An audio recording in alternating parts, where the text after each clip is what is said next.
하고 이제는 세상에서 사람이 가장 무서워졌어요. 여러분들은 배우자를 얼마나 믿고 사시나요?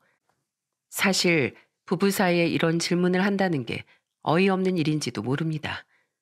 하지만 제가 겪은 사연을 들어보신다면 등잔 밑이 가장 어둡다는 사실을 뼈저리게 느끼실 겁니다. 제 사연을 들으시고 저와 같은 일을 겪지 않으셨으면 좋겠어요. 저는 어릴 때 중학교 2학년 때까지 강원도 삼척에서 부모님과 오빠, 저까지 이렇게 네 식구가 살았답니다. 그러다가 부모님을 따라서 서울로 상경하게 된 거예요. 아버지가 이직을 하면서 온 가족이 서울로 왔지만 저는 서울로 전학 간 학교에서도 금세 적응하고 잘 살았어요. 그렇게 열심히 살아온 부모님 덕분에 저와 오빠는 대학교까지 무사히 졸업할 수 있었습니다. 그 후 저는 서울에서 회사까지 취업하면서 떳떳한 사회인으로 살고 있었어요.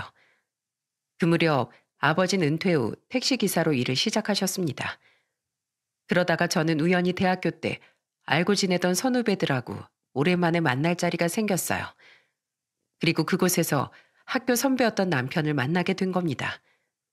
남편은 저를 오랜만에 만났을 때 반갑게 인사하며 말을 걸었어요. 어?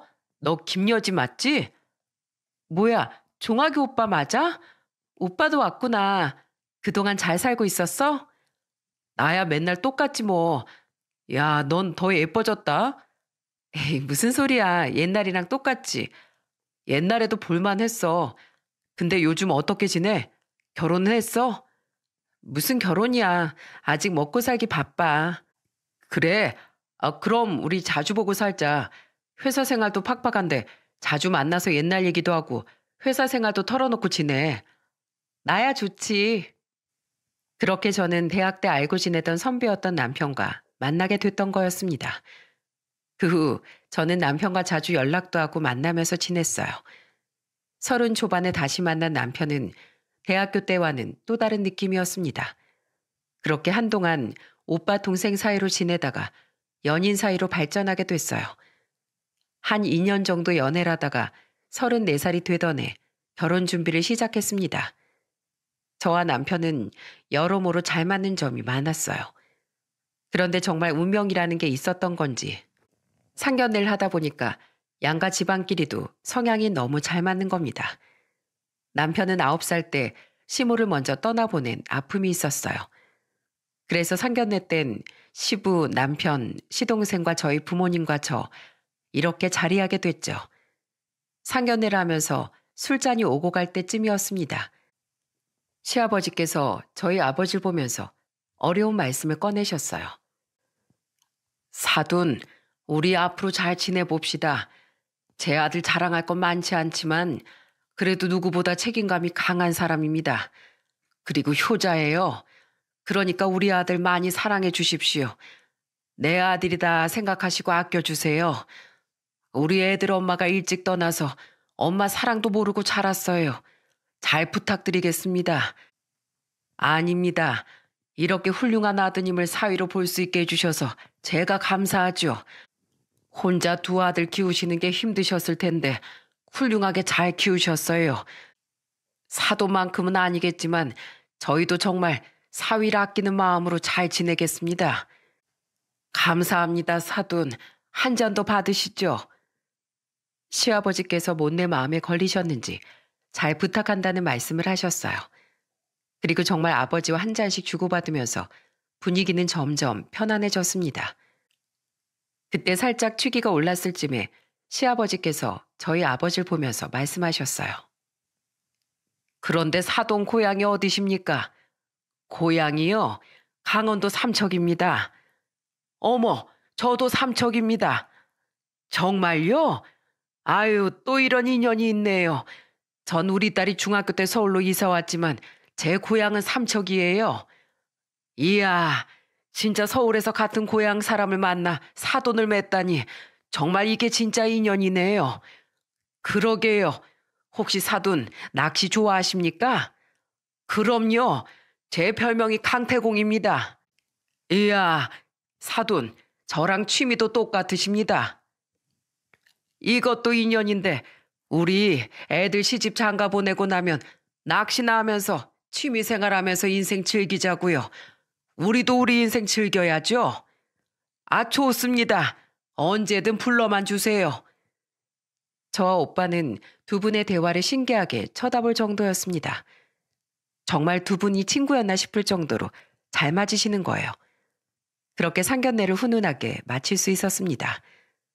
그 후 신혼집도 양가에서 조금씩 지원받고 그동안 각자 모은 돈에 대출까지 조금 받아서 아파트를 얻을 수 있었어요. 그리고 정말 양가의 축복 속에 결혼식을 올릴 수 있었습니다. 결혼 생활은 더할 나위 없이 행복했어요. 저는 결혼 1년 만에 큰아들을 낳고 2년 뒤에는 둘째 아들을 낳아 키우고 있었습니다. 시간이 흐르면서 저희 가족에겐 특별한 점이 있었어요. 상견례 때 낚시 이야기를 하던 친정아버지와 시아버지가 같이 취미를 즐기면서 가깝게 지내시는 거였습니다. 어느 날은 밤 10시쯤 친정아버지한테 연락이 왔던 적이 있었어요. 우리 딸, 여진이 뭐하고 있니? 집이죠. 지금 어디길래 이렇게 시끄러운 소리가 들려요? 아빠가 지금 좋은 곳에 왔는데 우리 딸 생각이 나서 너 나올 수 있어? 지금요? 어차피 내일 토요일이라 둘 다 쉬잖아. 아, 아니다. 우리 손주들 때문에 나올 수는 없겠구나. 우리가 너네 집으로 가마. 우리요? 누구랑 우리 집으로 오신다는 거예요? 집에 먹을 것도 하나도 없어요. 아내가 네 시아버지랑 같이 술 한잔 마셨다. 우리 아버님이랑요? 그래. 근데 딱 네 생각이 나더라. 두 분이 또 언제 만나셨대? 내가 말년에 이만큼 좋은 친구가 없다. 나보다 나이가 그래도 3살 많으신데 나한테 동생 하면서 잘해줘. 같이 낚시 얘기도 하고 얼마나 좋은데? 알았어요. 그럼 지금 같이 오세요. 저는 아버지가 시아버지와 있다길래 같이 오시라고 했어요. 그래서 갑자기 저희 집에 와서 술을 같이 마신 적도 있었습니다. 그때 시아버진 저를 보면서 난감한 듯 말씀하셨어요. 며느리 쉬어야 하는데 우리가 늦은 시간에 괜히 왔네. 아니에요. 어차피 내일도 쉬는걸요 뭘. 아, 그래? 그럼 다행이네. 자, 이거 맛있길래 사왔다. 이게 뭐예요? 전이랑 파전이랑 도토리 묵이야? 우와, 이걸 어디서 사오셨어요? 우리가 막걸리 가게에서 한잔하고 있었거든. 이모한테 포장 좀 해달라고 그랬지. 잘 됐네요. 제가 이걸로 얼른 상 봐올게요. 그래, 우리 손주들 아이고 예뻐라. 할아버지 닮아서 너무 귀엽네. 시아버지의 말을 옆에서 다 듣고 있던 친정아버지가 장난스럽게 말씀하셨어요. 에이구, 사도 무슨 말이에요? 나 닮았지요? 우리가 반반 섞였나 봅니다. 두 분이서 그렇게 티격거리면서 대화하는 걸 보니까 그렇게 흐뭇할 수가 없었어요. 한밤중에 저희 집에서 시작된 술자리에서 시아버진 흥겨우셨는지 상에 숟가락을 치면서 노래를 부르기도 하셨습니다. 정말 두 분은 오랜 친구 사이라고 해도 믿을 만큼 가깝게 지내셨습니다.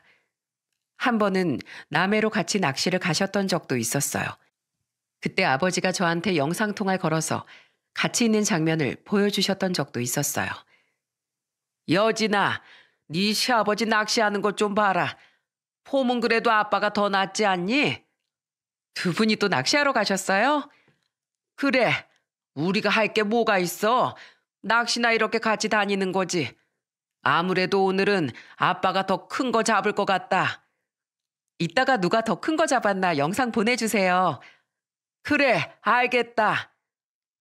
전 아버지가 시아버지와 같이 낚시 다니면서 취미를 즐기는 모습이 참 보기 좋았어요.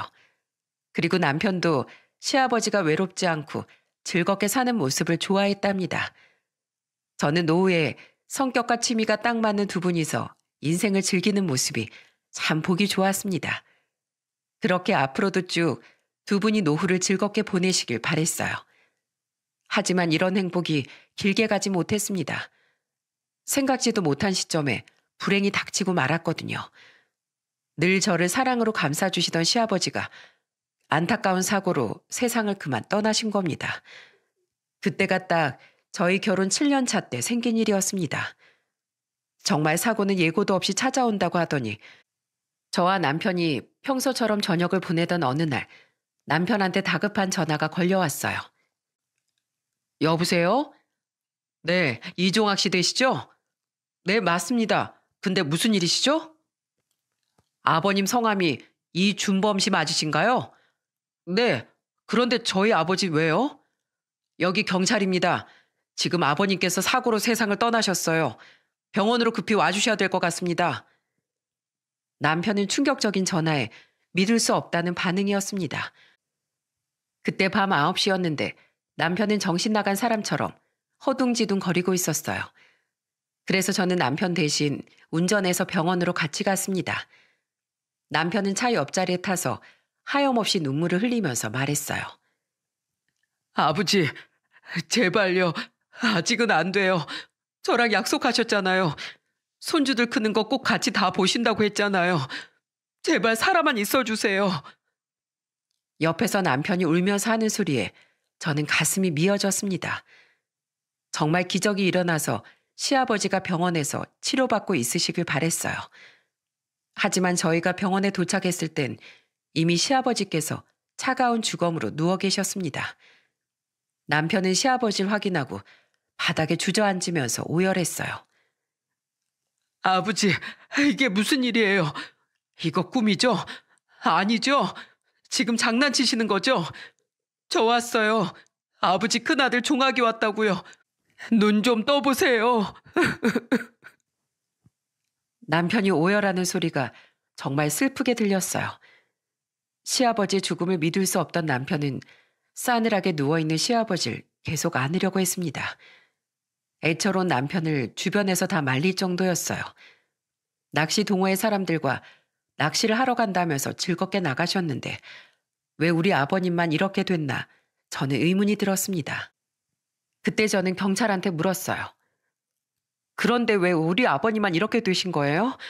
분명 오늘 아침에도 저랑 멀쩡하게 통화하셨다고요. 낚시 중에 사고가 있었습니다. 가족들은 시아버지가 당한 사고를 듣고 다들 입을 다물지 못했습니다. 평소 낚시를 좋아하시던 시아버지가 낚시 동호회 사람들과 같이 고기가 잘 잡히는 갯바위로 가셨던 거예요. 그런데 그날은 거친 풍랑 때문에 풍랑주의보가 있었던 날이었던 겁니다. 그런데 낚시를 워낙 좋아하던 시아버지와 동호회 사람들까지 총 4명은 궂은 날씨에도 불구하고 갯바위로 낚시하러 가신 거예요. 그러다가 큰 파도에 휩쓸려서 거기 있던 낚시꾼들 3명이 바다에 빠지는 사고가 발생한 겁니다. 유일하게 빠지지 않았던 한 명이 빠르게 신고해서 모두 구조됐지만 시아버지만 싸늘한 주검으로 발견된 거죠. 남편은 그 이야기를 듣고 더 통곡을 하면서 외쳤습니다. 왜 우리 아버지만 돌아가신 건데요? 왜 우리 아버지 구조를 못했어요? 왜 누구는 살고 누군 죽고 이런 법이 어딨어요? 우리 아버지가 대체 뭘 잘못했길래 이렇게 가셔야 하는데요? 왜요? 제발 우리 아버지 좀 살려주세요. 제발요. 그 순간 남편은 이성을 잃을 정도로 통곡을 하며 울었습니다. 저도 시아버지의 빈소가 차려졌는데도 믿을 수가 없었어요. 그때 장례식장에는 친정 부모님과 우리 형제들 할 것 없이 장례식에 와줬어요. 그리고 아버지는 오자마자 남편 손을 잡으면서 눈물을 흘리며 말씀하셨습니다. 다 내 잘못이네. 내 잘못이야. 내가 더 말렸어야 되는데 내 책임이 커. 아버님, 이제 어떻게 살아야 할지 모르겠어요. 정말 세상이 무서워요. 이렇게 아버지가 가실 줄 몰랐어요. 이럴 때 자네가 힘을 내야 하네. 옆에 나도 있잖아. 힘들겠지만 자네가 날 봐서라도 조금이라도 힘을 내주게. 그래야 아버지 가시는 길 잘 보내드리지. 그때 시아버지는 낚시를 떠나기 전에 저희 아버지한테도 같이 가자고 제안하셨던 거예요. 하지만 아버진 날씨가 곧 태풍 올 것 같은 날씨라 나중에 가자고 시아버지를 말리셨던 겁니다. 그런데 시아버진 이런 날씨도 많이 겪었다면서 괜찮다고 하면서 떠나셨던 거예요. 그리고 아버지한테 다녀와서 회에다 소주 한 잔 마시자는 약속만 남긴 채 가신 겁니다. 그래서 아버지도 시아버지 갑작스런 죽음에 큰 충격을 받으셨어요. 그때 슬퍼하는 남편을 끌어안고 아버진 결국 무너지듯이 울면서 말씀하셨습니다. 자네 아버진 진짜 좋은 사람이었네. 내가 한 번이라도 더 말렸어야 했는데 이렇게 보내기에 정말 아까운 사람이야. 앞으로 살면서 자네가 힘들면 내가 아버지라고 생각하고 기대해. 자네 아버지 빈자리를 다 채울 수는 없겠지만 그 반이라도 내가 의지할 수 있게 해줄게. 정말 저희 아버진 장례식 내내 누구보다 진심으로 남편을 위로했습니다. 그렇게 시아버지 장례식을 눈물로 치렀어요. 겨우 장례식을 마쳤지만 남편은 한동안 깊은 우울증에 걸릴 정도로 많이 힘들어했습니다. 그런 남편 곁을 지키면서 저는 힘이 돼주려고 노력했어요. 여보, 밥 좀 먹어. 오늘 아무것도 안 먹었잖아. 입맛이 없어. 도저히 못 먹겠어. 나 정말 숟가락 들 힘도 없어. 뭐라도 좀 먹어야 힘이 나지. 먹기 싫대잖아. 왜 나한테 그렇게 강요하는데? 나 좀 그냥 내버려둬. 나랑 애들 생각은 안 해? 나도 힘들어. 그러니까 당신 제발 정신 좀 차려. 점점 신경질적으로 변하는 남편을 보면서 저도 답답함이 쌓여갔어요. 그리고 슬픔에 빠져서 방황하는 남편을 다시 제자리로 돌아오게 도와주려고 저희 아버지도 정말 많이 노력하셨습니다. 한 번은 아버지가 소주 2병에 마른 안주를 사와서 남편과 한잔하면서 말씀하셨어요. 자네 아버지가 나한테 털어놓을 게 있으면 꼭 소주에 마른 안주 들고 날 찾아왔었네. 그러다 보면 둘이 못할 얘기가 없었어. 자넨 빈손으로 와도 좋으니까 항상 무슨 일 있으면 편하게 날 찾아와. 알겠지? 난 아들 같은 자네가 다시 예전처럼 돌아왔으면 좋겠네. 아버님, 다시 힘내볼게요. 그래. 자넨 이겨낼 수 있어. 가족들이 있잖아. 그렇게 남편은 아버지의 도움으로 시아버지를 떠나보낸 지 3달 정도 됐을 때 다시 정신을 차릴 수 있었습니다. 그 후 아버진 남편뿐 아니라 남편의 남동생인 시동생도 잘 챙겨주셨습니다. 시동생이 결혼할 때 축의금도 200만 원에 TV까지 해주실 정도로 살뜰히 챙겨주셨어요. 그래서 남편이 아버지께 정말 감사해하면서 말했습니다. 아버님, 고맙습니다. 제 동생까지 이렇게 챙겨주실 줄 몰랐어요. 내가 당연히 챙겨야지. 여유가 있었으면 더 해줬을 텐데 내가 더 못해줘서 미안하네. 아닙니다, 아버님. 덕분에 제 동생 큰 힘이 됐어요. 정말 감사드려요. 그리고 하객도 없을까봐 아버님 친구들까지 다 모시고 오셨잖아요. 뭘 그런 걸 가지고 그래. 친구들 다 은퇴하고 할 거 없어서 집에만 있는데 이참에 그냥 밥이나 먹고 간 거지. 그렇게 신경 쓰지 마. 그래도 정말 감사드려요. 정말 남편은 아버지의 따뜻한 사랑에 크게 감동했어요. 저도 그런 아버지가 정말 존경스러웠습니다. 그리고 남편은 늘 저한테 이런 말을 했었어요. 내가 꼭 당신이랑 처가 식구들 다 호강시켜 줄게. 아유, 말만 들어도 기분 좋네. 난 당신이 이대로 건강하게 있어주는 것만으로도 너무 좋아. 이렇게 애들이랑 같이 우리 4식구 잘 살자 앞으로. 저는 정말 큰 사고들을 겪으면서 가족들 건강하게 사는 지금이 좋았어요. 하지만 저의 바람은 결혼 10년이 지날 무렵부터 점점 무너지기 시작했습니다. 남편은 어느 날 제게 말도 안 되는 말을 일방적으로 하기 시작하더군요. 여보, 지금부터 내 얘기 놀라지 말고 들어. 알았지? 무슨 말 하려고 그러는데? 나 회사 그만뒀어. 뭐라고? 무슨 회사를 나랑 상의도 없이 그만둬. 도대체 이유가 뭔데? 무슨 이유가 있으니까 잘 다니던 회사를 그만뒀을 거 아니야. 맨날 윗사람들한테 깨지고 업무에 시달리는 것도 싫고 회사 생활이 너무 힘들어서 그랬어. 회사 생활 안 힘든 사람이 어딨어. 그리고 아무리 힘들어도 나랑 상의부터 했어야지. 이직할 곳은 알아본 거야? 뭐라도 대비해 놓은 상태에서 그만뒀어야지. 우리 부부잖아.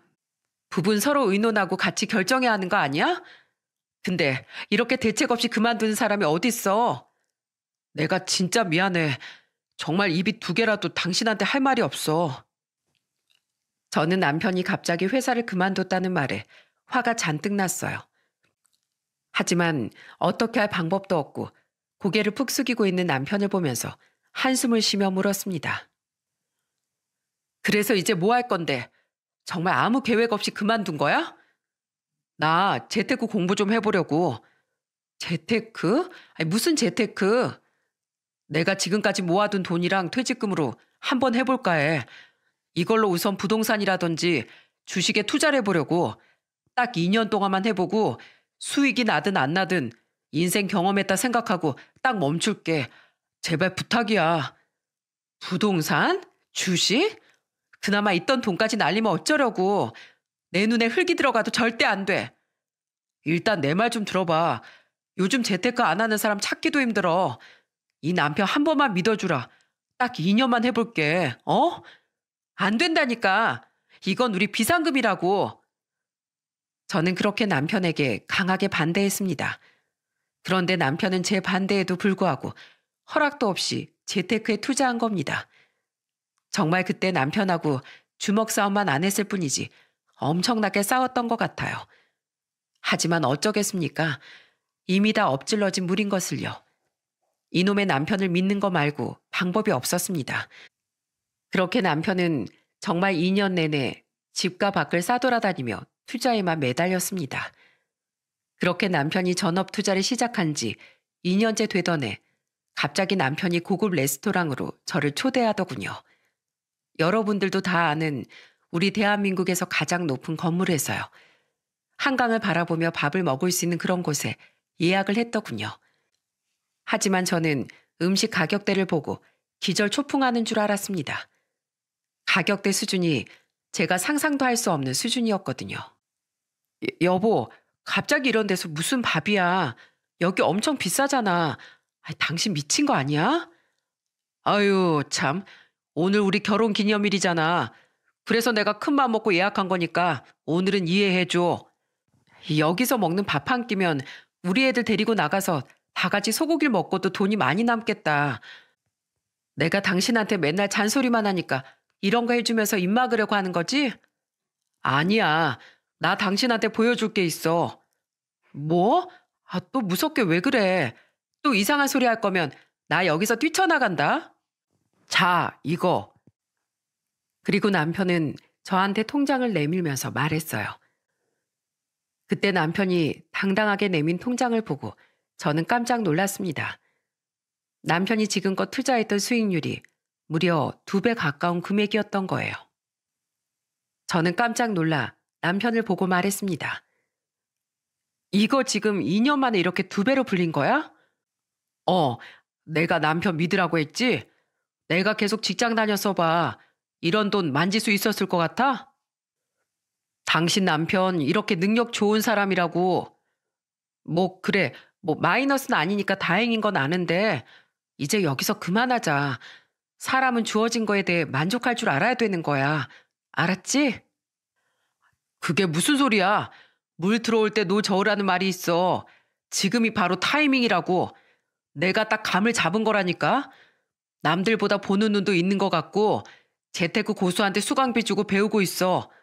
그러니까 당신은 나만 믿어. 내가 평생 호강시켜줄게. 정말 그 얘기를 들으니까 밥맛이 뚝 떨어지더라고요. 제가 애원을 해도 말귀를 못 알아듣는 그런 놈이었어요. 그래서 밥을 먹는데 입으로 들어가는지 코로 들어가는지 한숨만 나올 뿐이었습니다. 저는 결국 남편을 보면서 단호하게 말했어요. 여보, 나 이대로 못 살겠어. 지금 당신 수익 본 건 정말 다행인데 우리 처음에 약속할 때 뭐라고 했어? 딱 2년만 하기로 했잖아. 2년만 하고 직장 다시 다닌다며. 나 그동안 얼마나 가슴 졸이고 살았는지 알아? 어느 날 갑자기 망했다고 할까 봐 나 심장 떨며 살았다고. 그러니까 이번엔 당신이 약속 지켜. 만약에 이번에도 약속 지키지 않으면 당신 이혼 각오해야 될 거야. 알았어? 저는 그렇게 이혼을 언급하며 남편에게 반협박을 했습니다. 돈을 쉽게 벌면 쉽게 나간다는 걸 저는 알고 있었거든요. 결국 남편은 이혼만은 하기 싫었는지 제 뜻에 따라줬습니다. 그 후 남편이 회사 면접을 보러 다니다가 남편 선배가 운영하는 회사에 입사하게 됐습니다. 연봉도 괜찮았고 남편의 경력을 인정해주니 나쁠 게 없었죠. 그 선배라는 사람도 저희 결혼식에 왔었고 밥도 몇 번 먹은 사람이었기 때문에 안심할 수 있었습니다. 몇 년 만에 보는 출근하는 남편 모습에 저는 얼마나 안심이 되던지요. 그렇게 시간은 흘러갔습니다. 아이들은 점점 커나가기 시작했고 저도 직장을 구해 직장을 다니게 되었죠. 남편하고 사이에도 큰 문제는 없었습니다. 하지만 어느 날 친한 친구한테 한 통의 전화를 받으면서 제 인생은 완전 뒤바뀌기 시작했습니다. 야, 여진아, 너 혹시 남편이랑 이혼했어? 뭐? 아이, 갑자기 무슨 뜬금없는 소리야. 안 했어. 안 했다고? 왜? 오늘 아침에도 아침밥 먹고 남편 출근 잘만 했는데 아이, 무슨 뚱딴지 같은 소리야. 여진아, 너 어떡하냐? 대체 무슨 일인데 그래? 그냥 말해. 이거 말해도 되는 건가? 아이씨, 모르겠다. 내가 지금 사진 한 장 보낼 테니까 한번 봐봐. 저는 그때 친구가 보내준 사진을 보고 심장이 쿵 내려앉는 것 같았어요. 그 사진에는 남편이 다른 여자와 회를 먹고 있는 모습이 찍혀 있었거든요. 낯선 여자와 회를 먹고 있던 남편 모습에 저는 할 말을 잃었습니다. 그 친구는 제 결혼식 때도 왔었고 몇 번 같이 남편과 본 적이 있었기에 남편 얼굴을 모를 수가 없었어요. 그때 친구가 저한테 난감한 목소리로 말했습니다. 이런 말 하기 좀 그렇지만 누가 봐도 보통 사이가 아닌 것 같아. 그러니까 너도 꼭 좀 알아봐. 오랜만에 연락해서 좋지 못한 소식 줘서 미안하다. 아니야, 나중에 보자. 그때 그 친구는 남편과 회를 먹으러 월미도에 갔다가 이 현장을 목격했던 거예요. 떨리는 손으로 그 사진을 보면서 어떻게 해야 될까 곰곰이 생각했어요. 바로 남편한테 전화해서 누구냐고 추궁할 건지 아니면 여자애가 누군지 제대로 뒤를 좀 밟아야 할지 고민에 빠진 겁니다. 저도 여기서 유튜브로 여러 사연을 즐겨 듣는 사람 중 한 명이에요. 그러다 보니까 다른 분들이 흥신소에 의뢰해서 뒤를 밟는다는 걸 알고 있었습니다. 그래서 전 섣불리 행동하지 않고 둘이 어떤 사이인지 정확히 알아내는 게 중요하다고 생각했어요. 사진만 봐서는 도무지 어떤 사이인지 감이 잡히지 않았거든요. 내가 제대로 알아보지도 않고 추궁하면 남편한테 빠져나갈 구멍만 만들어주는 꼴이 될 것 같았습니다. 그래서 흥신소에 의뢰하고 연락이 오기만을 간절히 기다렸어요. 하지만 기다리는 시간 동안 저는 이미 남편이 무언가를 숨기고 있을지도 모른다는 사실 때문에 각방을 쓰게 됐어요. 남편은 의아한 목소리로 저한테 물었습니다. 당신 방에서 안 자? 나 당신 코 고는 소리 때문에 잠을 못 자겠어. 10년 넘게 매일 코 고는 거 봤으면서 뭘 새삼스럽게 그래. 내가 요새 불면증이 있어서 그래. 소파에서 자던지 아니면 작은 방에서 애들이랑 잘 테니까 그냥 자. 그렇게 저는 남편과 거리를 두게 됐어요. 분명 친구가 보내준 사진은 다정한 연인 같아 보였지만 스킨십도 없고 그냥 회를 먹고 있는 모습이라 나만 이상한 여자가 되는 것 같았습니다. 그래도 저는 남편이 저희 가족을 버린 게 아니기를 간절히 빌었어요. 하지만 남편은 외도한다고 믿을 수 없을 만큼 집에선 변함없이 그대로였습니다. 그때 친정아버지 생신이 다가왔을 때도 남편이 먼저 나서서 식당 예약까지 했어요. 저는 아버지 생신에 남편이랑 같이 가야 하나 고민이 됐는데 아버지가 남편을 많이 좋아했기 때문에 같이 밥을 먹게 됐습니다. 아버지는 아무것도 모른 채 남편을 보자마자 반갑게 인사하면서 말씀하셨어요. 아이고, 우리 사이가 이런 고급 식당에서 내 생일도 다 챙겨주고 내가 아주 복이 터졌네, 터졌어. 역시 사위밖에 없죠? 오늘 제가 제대로 쏠 테니까 마음껏 드세요. 그래, 고맙네, 고마워. 그때 남편이 아버지께 선물을 드리면서 말했어요. 아버님, 이건 제 선물입니다. 이게 뭔가? 한번 열어보세요. 이게 뭐야? 시계야? 이거 좀 비싸 보이는데. 그래도 제가 요새 일도 하고 있는데 이 정도는 해드려야죠. 아무리 일하고 있어도 그렇지 너무 비싼 것 같은데. 얼마 안 해요. 아버님, 한 1,000만 원 정도 합니다. 뭐? 자네 미쳤어? 이거 얼른 가져가서 반품하게. 빨리 반품하라고. 이거 진짜 제 마음이에요. 아버님 수준에 딱 맞게 드린 겁니다. 그동안 저랑 제 동생한테 베풀어 주신 은혜에 대한 보답이에요. 그러니까 받아주세요. 그래도 너무 비싼 것 같은데. 제 성의 끝까지 안 받아주시면 앞으로 저 생신 안 챙겨드릴 거예요? 아휴, 알겠네. 이거 무서워서 이거 차고 다니겠나? 자네가 이렇게까지 주니까 내 받는 거야. 아버진 끝까지 안 받겠다고 했지만 남편의 강요 때문에 받을 수밖에 없었어요. 그래도 장인이라고 남편이 챙겨주는 걸 보니까 이런 마음이 들었어요.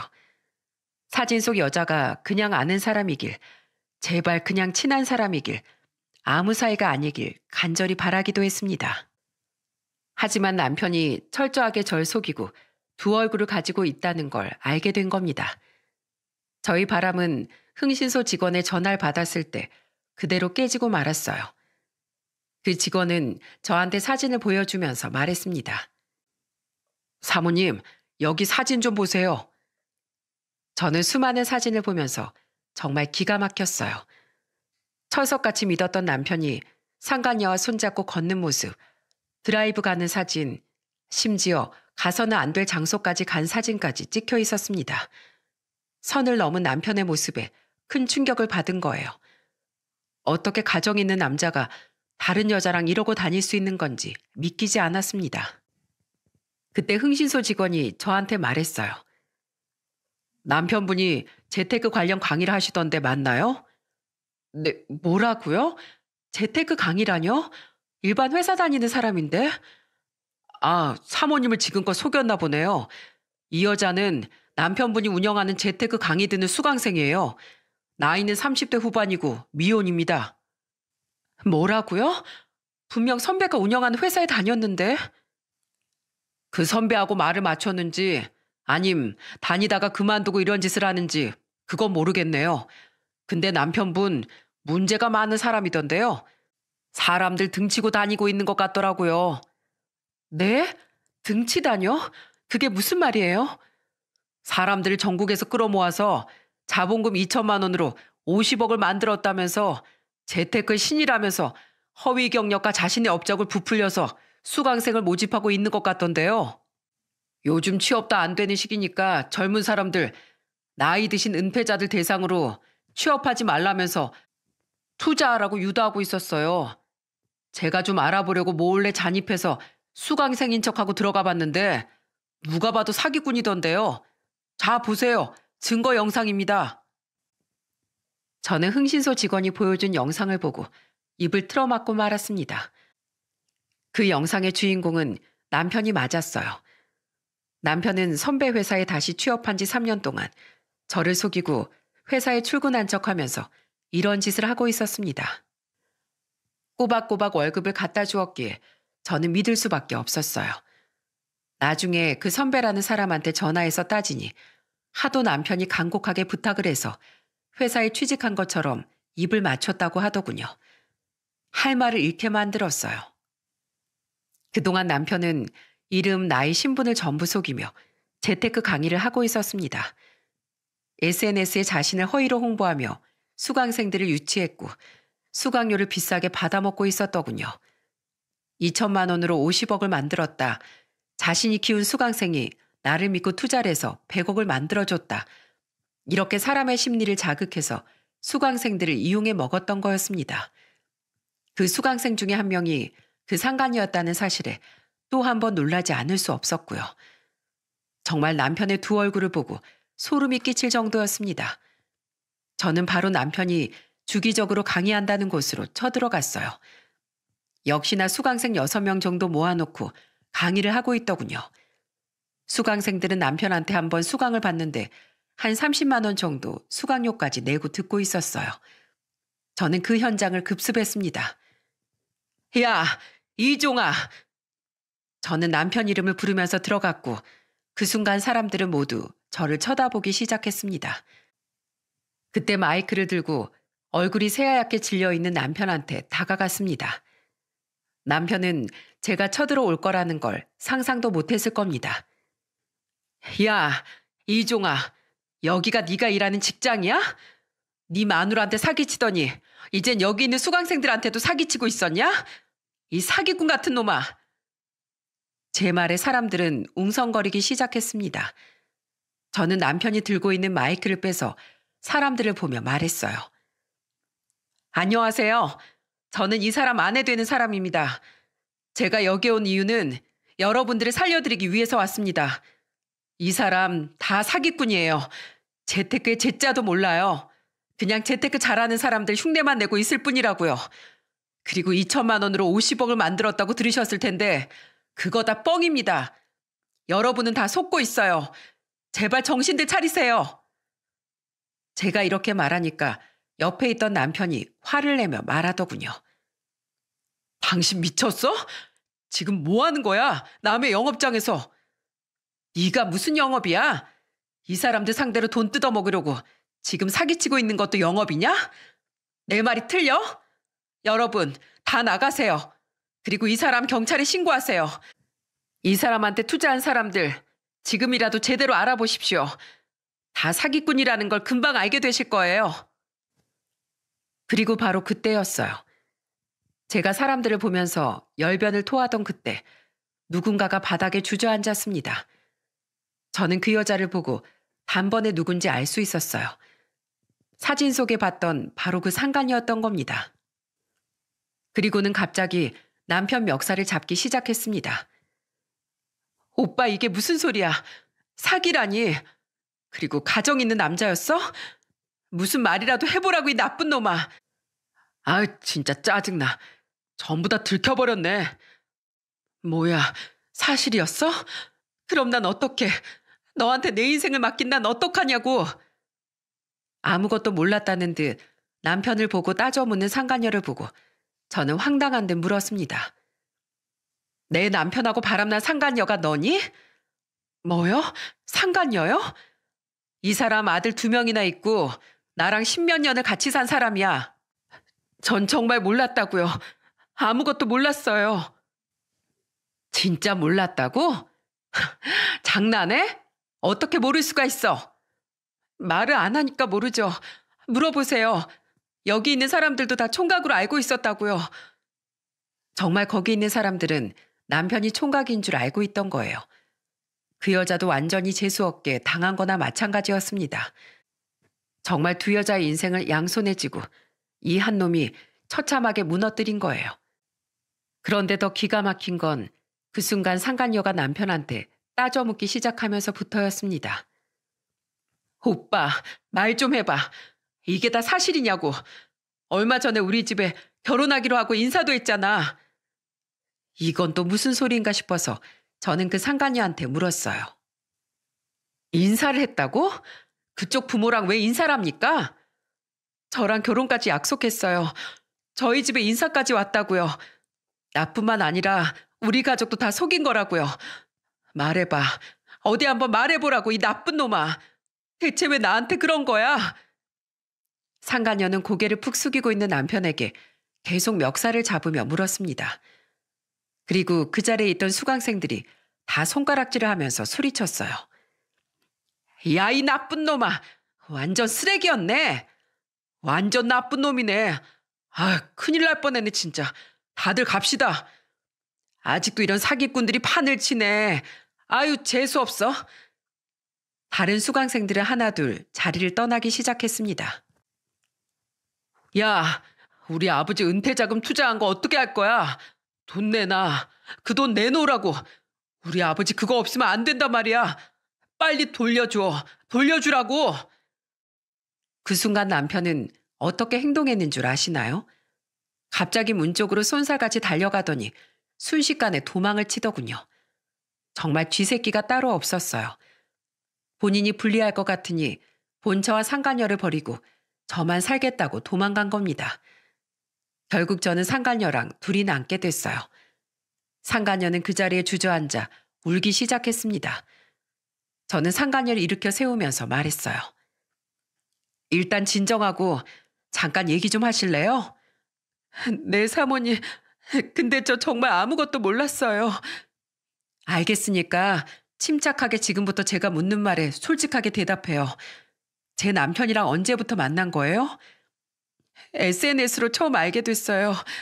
10개월 전쯤에 처음 만났는데 한두 달 뒤에 저한테 고백했어요. 그래서 그때부터 만나게 됐어요. 근데 진짜 전 몰랐어요. 작정하고 총각 행세라는데 어떻게 알 수가 있겠어요. 그걸 알았다면 결혼할 남자라고 집에 소개를 해줬겠어요? 저도 너무 억울해요. 정말 죽고만 싶어요. 그럼 아까 투자한 돈은 무슨 말이에요? 저놈이 재테크 고수라고 하니까 아버지를 소개시켜줬어요. 저희 아버지도 저놈의 언변술이 너무 좋아서 굉장히 마음에 들어 하셨고요. 그때부터 저놈이 아빠를 꼬시기 시작한 것 같네요. 지금 생각해보니까. 그러면서 자기한테 투자하던 사람들 지금 최소한 서너 배 정도 수익 본다고 내역까지 보내줬었어요. 그래서 저희 아빠는 다 믿고 다 투자를 하셨던 거고요. 대체 얼마나 투자하셨는데요? 한 3억에서 4억이요. 그렇게 많은 돈을요? 아빠 은퇴 자금에다가 대출받아서 끌어온 돈까지 다 투자한 거예요. 믿을 사람은 믿어야지. 제대로 알아보지도 않고 전 재산을 투자하면 어떻게 합니까? 진짜 믿을 수밖에 없게 말했어요. 선물 공세 하고 다니는 것까지 한두 푼 하는 게 아니라서 깜빡 속아 넘어간 거라고요. 선물 공세까지 했다고요? 한 번은 저희 아버지 생신 때 세계적으로 유명한 롤땡땡 명품 시계를 생일 선물로 가져왔더라고요. 제가 그 시계 정품 감정까지 받았는데 진짜였어요. 그러니 안 믿을 수 있었겠어요? 3천만 원짜리 시계요? 그래서 아버진 정말로 저놈이 돈도 많고 유능한 사람이라고 그렇게 속아 넘어간 거예요. 지금 생각해보니까 아버지한테 그 거액을 투자받으려고 최고급 시계를 선물한 것 같아요. 정말 상간녀한테 남편의 수법을 들으니 아주 치밀하더군요. 우선 저는 남편의 모든 것들을 파악했으니 더 이상 그 자리에 있을 이유가 없었어요. 우선 얘기 잘 들었습니다. 근데 잊지 말아요. 그쪽 상간녀예요. 죄송합니다. 아직도 내가 유부남을 만났다는 게 믿기지가 않아요. 제가 사모님 입장이어도 이 상황은 믿지 못할 것 같네요. 다시 한번 사죄드립니다. 저는 그동안 남편이 완벽하게 이중생활을 했다는 사실에 소름이 돋았습니다. 두 여자의 인생을 파국으로 만들고 사람들을 상대로 사기친 대가는 치러야 했습니다. 알고 보니 남편이 3년 동안 이런 짓을 했던 건 그동안 피해자들한테 받은 돈으로 돌려막기를 해서 법적으로 처벌을 받지 않았나 보더라고요. 하지만 상간녀가 본격적으로 경찰에 고소를 하면서 상황은 달라지기 시작했습니다. 하나둘씩 피해자가 세상에 나오기 시작했고 인터넷으로 남편의 만행이 익명으로 폭로가 되기 시작했어요. 지금까지 그 사람들한테 돈으로 입막음해서 세상에 공개가 안 됐던 거지. 피해자들이 들때처럼 일어나니 그 파급력은 상상 이상이었습니다. 피해 금액만 13억 원에 달했어요. 그야말로 남편 놈은 구속 위기에 빠질 수밖에 없었습니다. 그런데 적반하장도 유분수지 자기가 잘못했으면서 변호사까지 선임하는 거예요. 그러더니 뻔뻔하게 절 찾아와 빌면서 말하는 겁니다. 여보, 나 정말 잘 살아보려고 그랬어. 우리 가족들 정말 떵떵거리면서 돈 걱정 없이 잘 살아보려고 그랬다고. 여보, 나 좀 도와줘.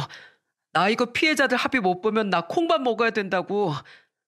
재테크의 신이라며? 돈이 그렇게 많다면서 그 돈 다 어디 있는데? 피해자들한테 받아간 투자금 다 어쨌는데? 사실 해외 펀드에 투자했는데 다 손실 봤어. 뭐? 이런 삐리리 같은 놈을 봤나? 남의 눈에 피눈물 내고 떵떵거리고 살 수 있을 줄 알았어? 바람핀 것도 모자라 두 여자 인생을 아주 밑바닥까지 떨어뜨리더니 대체 피해자가 몇 명이야? 아주 나가 죽어라. 나가 죽어. 너한테 콩밥도 아까워. 다신 찾아오지 마. 저는 이혼장을 남편놈 얼굴에 확 던져버렸습니다. 그리고 변호사를 선임해서 저는 이혼을 진행했어요. 결국 저는 남편과 이혼을 할 수 있었습니다.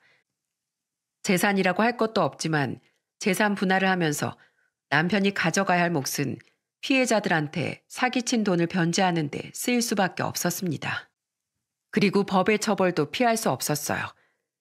죄질이 불량하고 반성의 기미가 없다며 징역 5년을 선고받았습니다. 결국 남의 눈에 피눈물 흘리게 한 대가는 지옥이었죠. 그래서 지금 2년째 들어가 있는 상태랍니다. 아마 남편은 3년 뒤에 나오게 될 거예요. 하지만 나와서도 지옥을 겪게 될 겁니다. 피해자들이 민사로 소송을 걸면 전 남편 놈은 평생 빚을 갚느라 고통 속에 살게 될 테니 말이죠. 이게 바로 사기꾼의 처참한 최후 모습이었습니다. 그리고 전 상간녀한테 상간녀 소송을 하지 않았습니다. 그 여자도 남편 놈한테 피해를 당한 힘없는 여자였으니까요. 들어보니 그 집안은 완전히 풍비박산 났다고 하더군요. 결국 상간녀는 집에서 쫓겨나기까지 했다고 했습니다. 근데 그런 여자에게 상간녀 소송까지 한다는 건 그 여자 인생을 2번 죽이는 일이라고 생각했기 때문입니다. 현재 저는 아들 둘과 같이 친정집에서 같이 살고 있습니다. 이혼 후 무엇보다 가장 마음이 아픈 건 친정 부모님께 불효를 저지른 것 같아서 죄송스럽다는 거였어요. 그리고 저만큼 충격받은 분은 아버지셨죠. 그렇게 전 남편 놈을 아들처럼 생각했는데 그런 남편에게 뒤통수를 맞으니 한동안 술잔을 연신 드셨습니다. 근데 그 와중에도 충격적인 사실이 드러났습니다. 그게 뭐였는 줄 아시나요? 전 남편 놈이 아버지 생신 선물로 사드렸던 1,000만 원짜리 시계가 진짜가 아닌 가짜였던 겁니다. 그 시계가 가짜라는 걸 몰랐던 아버진 시계를 팔러 가셨던 거예요. 어차피 너무 비싸서 차고 다니지도 않으셨는데 시계라도 팔아서 피해자들한테 돌려주고 싶으셨던 거죠. 하지만 결국 시계가 가짜라는 걸 알게 된 순간 아버지는 손을 벌벌 떨면서 말씀하셨어요. 사람 수준에 맞게 주는 선물이라더니 짝퉁을 줘? 내가 사람을 잘못 봐도 제대로 잘못 봤네. 믿을 놈이 하나도 없구만. 그동안 아버지가 전 남편 놈한테 어떻게 했는데 이런 짓을 할 수 있는 건지 기가 막혔습니다. 우리 아버지한텐 가짜 시계 사주고 상간녀 아버지한텐 명품 시계 사준 게 사람이 할 짓입니까? 이래서 머리 검은 짐승은 거두는 게 아니라고 하는가 봅니다. 저는 지난 일은 다 묻어두려고 노력 중이에요. 지금은 회사 다니면서 아이들만 보고 살고 있습니다. 부모님 가슴에 대못을 박은 만큼 앞으로 최선을 다해 효도하며 살 거예요. 제가 이런 사연을 보내게 된 이유는 정말 사람이 제일 무섭다는 걸 알려드리고 싶어서입니다. 옛말에 믿는 도끼에 발등 찍힌다는 말도 있지 않나요? 무조건 다 의심하라는 게 아니라 아마 가족이 평소와 다르다고 느껴지는 촉이 있으실 겁니다. 그때는 꼭 그 촉을 무시하지 말고 검증을 하고 넘어가길 바랄게요.